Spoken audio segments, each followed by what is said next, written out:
పశ్చిమాసియాలో ఉద్రిక్తతలు రోజు రోజుకి పెరుగుతున్నాయి. సౌదీ అరేబియా, దుబాయ్ మధ్య యుద్ధ మేఘాలు కమ్ముకుంటున్నాయి. యెమెన్లో వేర్పాటువాదంపై చెలరేగిన వివాదం మరొకసారి పెరిగి పెద్దదవుతోంది. యెమెన్, దుబాయ్పై సౌదీ భీకర దాడులకు పాల్పడుతోంది. ముకల్లా రేవుపై దాడుల తర్వాత అతిపెద్ద దాడి మరొకసారి జరిగింది.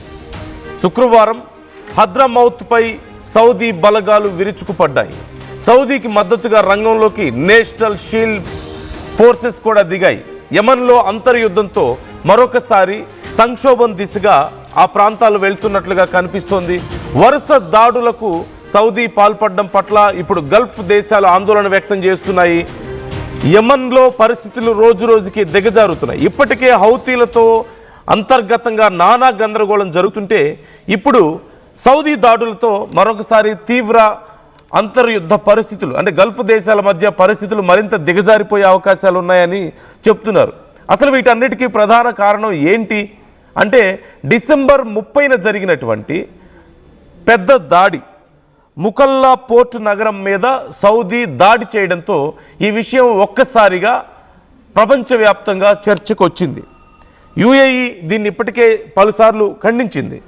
అయితే ప్రధానంగా యెమెన్లో హౌతీలను అణిచివేయాలని, తమకు అనుకూల ప్రభుత్వాన్ని ఏర్పాటు చేసుకోవాలని సౌదీ ఎప్పటి నుంచో ప్రయత్నాలు చేస్తుంది. కానీ యుఏఈ నెమ్మదిగా అక్కడ పట్టు బిగిస్తూ వస్తుంది. ప్రధానంగా అక్కడ సదరన్ ట్రాన్సిషనల్ కౌన్సిల్ అనేటువంటి ఒక వేర్పాటువాద సంస్థ ఉంది, ఒక రెబల్ గ్రూప్ అని చెప్పవచ్చు. ఈ సంస్థకి యుఏఈ మద్దతుగా నిలబడుతోంది అని సౌదీ చాలా రోజుల నుంచి ఆరోపణలు చేస్తుంది. ఫ్రమ్ ఆల్మోస్ట్ 9 ఇయర్స్ నుంచి ఈ రకమైనటువంటి ఆరోపణలు అనేక సందర్భాల్లో సౌదీ చేసింది.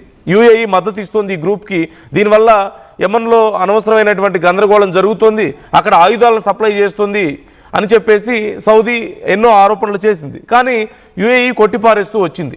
ఇప్పుడు యుఏఈ కొన్ని ఆయుధాలను సప్లై చేసింది వాళ్ళకి అనే కారణంతో, ఆ ఆయుధాలు అక్కడ ట్రాక్ చేసామన్న కారణంతో ఇప్పుడు సౌదీ అక్కడ దాడులు చేసింది. ఈ దాడులతో యుఏఈ ఆందోళన వ్యక్తం చేస్తుంది.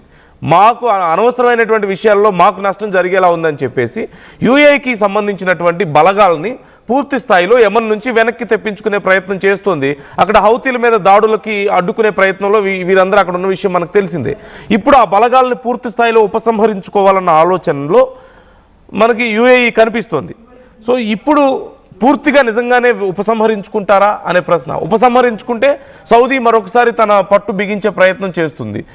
మరోవైపు సదరన్ ట్రాన్సిషన్ కౌన్సిల్ అనేటువంటి ఈ వేర్పాటువాద సంస్థ యుఏఈ మద్దతుతోనే ఉంది అని మరికొన్ని ఆరోపణలు కూడా ఉన్నాయి. అంటే వీళ్ళ మద్దతుతోనే అక్కడ పెద్ద ఎత్తున వాళ్ళు ఆ దక్షిణ భాగాన్ని అంతా కూడా స్వతంత్రంగా ప్రకటించాలని, దక్షిణ భాగాన్ని యెమెన్ నుంచి సపరేట్ చేయాలన్న ఆలోచనలో ఉన్నారని, ఇది సౌదీ ప్లాన్ అని, ఇది యుఏఈ ప్లాన్ అని పెద్ద ఎత్తున ఎన్నో ఆరోపణలు జరుగుతున్నాయి.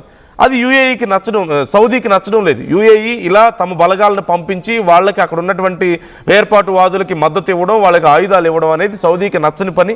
సౌదీ అక్కడ పట్టు బిగించాలని ఎప్పటి నుంచో ప్రయత్నిస్తుంది. దానివల్ల ఇప్పుడు ఇక వీళ్ళు చాలా అగ్రెసివ్గా అటాక్స్ చేయడం మొదలుపెట్టినటువంటి పరిస్థితి కనిపిస్తోంది. మరి ఇప్పుడు గల్ఫ్ దేశాలు ఆందోళనలో ఉన్నాయి. మరోవైపు అంటే అంతర్గతంగా ఈ గల్ఫ్ దేశాల మధ్యలో ఇలాంటి ఒక ఉద్రిక్త పరిస్థితులు రావడం, దాడులు చేసుకోవడం, ఒకరి మీద ఒకరు చాలా గందరగోళ పరిస్థితికి దారితీస్తున్నాయి. అంతర్గతంగా గ్రూపులు ఏర్పడుతున్నటువంటి పరిస్థితి కనిపిస్తోంది. మరోవైపు యుఏఈ ఇలాగే కొనసాగితే మేము ఇక పూర్తి స్థాయిలో రంగంలోకి దిగాల్సి వస్తుంది అని చెప్పి హెచ్చరికలు జారీ చేస్తున్నారు. మా సైనికులు కూడా దెబ్బతింటున్నారు, మా సైనికులు ప్రాణాలు కోల్పోతున్నారు, మాకు సంబంధం లేదు, మా మీద ఆరోపణలు చేస్తున్నారని చెప్పేసి ఆందోళన వ్యక్తం చేస్తుంది.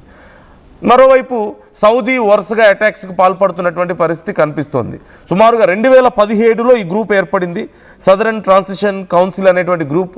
వీళ్ళ మెయిన్ మోటివ్ యెమెన్లో ఉన్నటువంటి దక్షిణ భాగాన్ని స్వతంత్రంగా ప్రకటించడం. సో ఒకవేళ అలా ప్రకటించినట్లయితే అది యుఏఈకి పాజిటివ్ అవుతుంది, యుఏఈకి బలం అవుతుంది, ఆ ప్రాంతం అంతా వాళ్ళ ఆధీనంలోకి వెళ్తుంది అన్న ఆలోచనలో సౌదీ ఉంది. సౌదీకి ఆ విషయం నచ్చడం లేదు. అందుకని ఇప్పుడు వరుసగా ఇన్ని రోజుల నుంచి ఆరోపణలతో సరిపెట్టి ఇప్పుడు ఆయుధాలు కూడా సప్లై చేస్తున్నారన్న కారణంతో డైరెక్ట్గా అటాక్కి దిగినటువంటి పరిస్థితి కనిపిస్తుంది.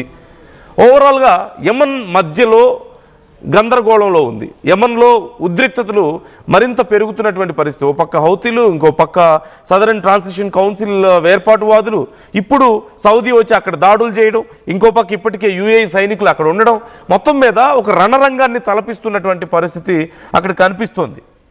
గల్ఫ్ దేశాలన్నీ ఇప్పుడు గందరగోళంలో ఉన్నాయి, ఏం చేయాలని ఆలోచిస్తున్నటువంటి పరిస్థితి. మరోవైపు భారతదేశం కూడా ఈ విషయంలో కొంత ఆందోళన వ్యక్తం చేస్తుంది. ఎందుకంటే గల్ఫ్ దేశాల్లో భారతీయులు చాలా ఎక్కువ మంది సెటిల్ అయి ఉన్నారు. స్కిల్డ్ అన్న అన్స్కిల్డ్ లేబర్ చాలా పెద్ద ఎత్తున అక్కడ ఉన్నారు, కొన్ని లక్షల మంది. మరి వాళ్ళందరి పరిస్థితి గురించి భారతదేశం ఇప్పుడు ఆందోళన వ్యక్తం చేస్తుంది. వాళ్ళందరి అక్కడ ఉన్నటువంటి వాళ్ళ రక్షణ గురించి ఇప్పుడు ఆందోళన వ్యక్తం చేయాల్సినటువంటి పరిస్థితి కనిపిస్తోంది. సో ఈ పరిస్థితి ఎప్పటిలోపు అదుపులోకి వస్తుందనేది ఎవరూ తెలియడం లేదు. మరోవైపు ఇరువైపులా మంచి సంబంధాలు కలిగి ఉంది భారత్, అటు యుఏఈతోనూ ఇటు సౌదీతోనూ. ఈ నేపథ్యంలో ఎవరికి ఏమీ చెప్పలేని పరిస్థితి, అలాగని ఎక్కడ ఇన్వాల్వ్ అవ్వలేని పరిస్థితి కనిపిస్తుంది. భారత పౌరుల గురించి ఆందోళన వ్యక్తం చేయడం తప్ప, వాళ్ళని జాగ్రత్తగా చూసుకోవాలని చెప్పేసి ప్రయత్నాలు చేయడం తప్ప ఎవరికి మద్దతు ఇవ్వడం కానీ ఎవరిని వ్యతిరేకించడం కానీ చేయలేని పరిస్థితుల్లో భారత్ ఉంది. కేవలం భారత పౌరుల యొక్క సంక్షేమం మాత్రమే, అక్కడ క్షేమం మాత్రమే కాదు, ముఖ్యంగా ఆయిల్ ఇంపోర్ట్స్ మీద కూడా చాలా తీవ్రమైనటువంటి ప్రభావం చూపించే అవకాశాలు కనిపిస్తున్నాయి. రష్యా నుంచి మనం భారీ ఎత్తున ఆయిల్ ఇంపోర్ట్స్ ఉన్నప్పటికీ కూడా ఇటు గల్ఫ్ దేశాల నుంచి కూడా భారత్ అదే స్థాయిలో ఇంపోర్ట్స్ చేసుకుంటూ వస్తుంది. ఇప్పుడు అక్కడ ఉన్నటువంటి ఉద్రిక్త పరిస్థితుల కారణంగా ఆయిల్ ఇంపోర్ట్స్ మీద ఎఫెక్ట్ చూపించే అవకాశం ఉంది. ఇంపోర్ట్స్ తగ్గే అవకాశం ఉంది, at the same time prices భారీగా పెరిగే అవకాశం ఉంది అని చర్చలు జరుగుతున్న నేపథ్యంలో మరొకసారి రష్యాతో ఇప్పటికే భారత్ ఈ కాన్ఫ్లిక్ట్స్ తగ్గే వరకు ఏదైనా అత్యవసర పరిస్థితి వస్తే రష్యా నుంచి సపోర్ట్ తీసుకునే విధంగా చర్చలు జరుపుతున్నట్లుగా తెలుస్తోంది. అయితే ఇలా జరపాలంటే మరోవైపు యుఎస్ఏకి కోపం వచ్చే అవకాశం ఉంది, అమెరికాకి ఈ విషయం నచ్చదు. సో మొత్తం మీద భారత్కి కూడా ఇది చాలా క్లిష్టమైనటువంటి పరిస్థితిగానే మనం చూడాలి. సో ఇప్పుడు భారత్ ఏం చేయబోతుంది, ఈ విషయంలో ఎలా ఈ విషయాన్ని డీల్ చేయబోతోంది మన విదేశాంగ శాఖ అనేది చాలా కీలకమైనటువంటి అంశం. సో ఈ విషయంలో మీ అభిప్రాయాలు ఎలా ఉన్నాయి? గల్ఫ్ దేశాల్లో ఉన్నటువంటి ఉద్రిక్తతల మీద మీరేమనుకుంటున్నారు?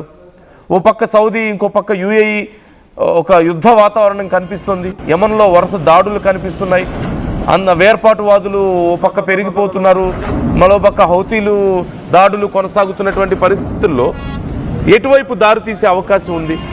భారత్ ఎలాంటి స్టాండ్ తీసుకోవాల్సిన అవసరం ఉందని మీరు అనుకుంటున్నారు? ఇరు దేశాలతోనూ మంచి సంబంధాలు కలిగి ఉంది, ఇరు దేశాలతోనూ ట్రాన్సాక్షన్స్ ఉన్నాయి. అట్ ది సేమ్ టైం భారతీయులు పెద్ద ఎత్తున అక్కడ ఉన్నారు, అన్ని రాష్ట్రాలు, ముఖ్యంగా దక్షిణ భారతదేశం నుంచి భారీ ఎత్తున అక్కడికి వెళ్ళి ఉన్నారు. సో వాళ్ళందరినీ జాగ్రత్తగా చూసుకోవాల్సిన అవసరం ఇప్పుడు ఖచ్చితంగా ఉంది. వాళ్ళ రక్షణ గురించి ఇప్పుడు భారత్ ఆందోళన వ్యక్తం చేస్తుంది. మరోవైపు ఇది ఎక్కడి వరకు దారి తీస్తుంది? పూర్తి స్థాయి యుద్ధానికి దారి తీస్తుందా? ఇప్పుడు గల్ఫ్ దేశాల్లో లేదంటే చాలా వరకు ముస్లిం కంట్రీస్ కూడా ఇప్పుడు విడిపోయే అవకాశం ఉంది. ఇది ఇలాగే కొనసాగినట్లయితే రెండుగా విడిపోయే అవకాశం ఉంది. ఇప్పుడిప్పుడే అన్ని దేశాలు ఇస్లామిక్ కంట్రీస్ అన్నీ కూడా ఒక తాటి మీదకి వస్తున్నాయని ఆనందం వ్యక్తం చేస్తున్న తరుణంలో ఇలాంటి పరిస్థితుల వల్ల ఇప్పుడు అంతర్గత యుద్ధాలు వచ్చి కంట్రీస్ అన్ని మళ్ళీ రెండు భాగాలుగా విడిపోతే తమకు నష్టం జరుగుతుందనేటువంటి ఆందోళన. ఈ విషయంలో పాకిస్తాన్ కూడా ఇన్వాల్వ్ అవ్వాలని ప్రయత్నాలు చేస్తుంది. అంటే అక్కడ ఏదో పెద్దన్న పాత్ర పోషించాలి, న్యూక్లియర్ పవర్ కలిగినటువంటి దేశం, మేము అందరికంటే గొప్పవాళ్ళం అని చెప్పేసి అక్కడ ఏదో పెత్తనం చేయాలని చూస్తే వాళ్ళు కనీసం పట్టించుకోవడం లేదు అక్కడ పాకిస్తాన్. సో మొత్తం మీద ఓవరాల్గా గల్ఫ్ దేశాల్లో జరుగుతున్నటువంటి ఉద్రిక్తతలు ప్రపంచవ్యాప్తంగా చర్చనీయాంశం అయ్యాయి. ఇటు అమెరికా కానీ భారత్ కానీ చాలా క్షుణ్ణంగా వీటిని పరిశీలిస్తోంది. రష్యాకి ఇది ఖచ్చితంగా ఒక పాజిటివ్ సంకేతం. వాళ్ళ మార్కెట్ పెరిగేటువంటి అవకాశం ఉంది, ఆయిల్ ఎక్స్పోర్ట్స్ పెరిగేటువంటి అవకాశంగా దీన్ని మలుచుకోవడానికి రష్యా ప్రయత్నాలు చేస్తున్నటువంటి పరిస్థితి. ఒకవేళ భారత్కి అత్యవసరమైనా సరే రష్యా మీద డిపెండ్ అవ్వాల్సినటువంటి అవసరం ఉంటుంది, ఒకవేళ రేట్లు పెరిగినా లేదంటే ఇంపోర్ట్స్లో ఏదైనా సమస్య వచ్చినా సరే. మరోవైపు అక్కడ ఉన్నటువంటి భారతీయుల విషయంలో ఆ యుద్ధ వాతావరణం ఉన్నటువంటి ప్రాంతాల్లో ఉన్నటువంటి భారతీయుల గురించి కూడా భారత్ ఎప్పటికప్పుడు ఎంక్వైరీ చేస్తున్నట్లుగా తెలుస్తుంది. వాళ్ళ క్షేమం గురించి ఇన్ఫర్మేషన్ గ్యాదర్ చేస్తున్నట్లుగా తెలుస్తుంది. సో మీకు తెలిసిన వాళ్ళు ఎవరైనా అక్కడ ఉన్నారా? Are they safe? వాళ్ళు సేఫ్గా ఉన్నారా? జరుగుతున్నటువంటి ఈ పెరుగుతున్నటువంటి ఉద్రిక్తతల గురించి గల్ఫ్ దేశాల్లో మీ అభిప్రాయాలు ఎలా ఉన్నాయి? కామెంట్ చేసే ప్రయత్నం చేయండి. మీ అభిప్రాయాలను కూడా మాతో షేర్ చేసుకోండి. చరిత్ర సృష్టించినోడు ఇప్పుడు ఆ చరిత్రని తిరగరాయబోతున్నాడు. అబద్ధాల గోడల్ని బద్దల కొట్టి నిజాలను రాగా మీ ముందుంచబోతున్నాడు. నిజమైన వార్తల కోసం వెంటనే డౌన్లోడ్ చేసుకోండి రా యాప్ని.